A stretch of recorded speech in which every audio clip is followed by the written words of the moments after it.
भंडारा जिल्ह्याच्या लाखणी तालुक्यातील रेंगेपार कोहळी येथे धक्कादायक प्रकार उघडकीस आलेला आहे। सामाजिक वनीकरण विभागाने वृक्षमित्र मंडळाला वृक्षपट्ट्यावर दिलेल्या जागेतील झाडे बेकायदेशीरपणे कत्तल करून सरपंचांनी विकण्याचा प्रयत्न केला। लीजवर दिलेल्या जागेशी सरपंचांनी वन विभागाची परवानगी न घेता मनमर्जीने झाडे कापून विकली आहेत। आता या संदर्भात तक्रार करण्यात आली आहे।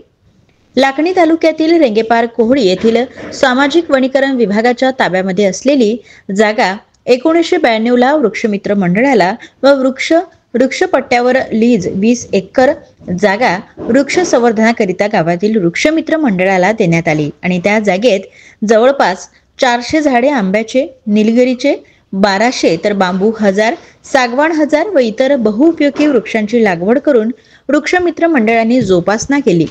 वृक्षमित्र मंडळाच्या पदाधिकाऱ्यांच्या अथक प्रयत्नाने त्या जागेत नर्सरी तयार झाली आणि सामाजिक वनीकरण भंडारा यांनी लीज नंतरचे आर्थिक लाभ वृक्षमित्र मंडळास दिलेले नाही, तर वृक्षपट्ट्यावर देण्यात आलेल्या जागेवर या मंडळाने गैरप्रकार केला म्हणून त्यांच्यावर कारवाई करण्यात आली।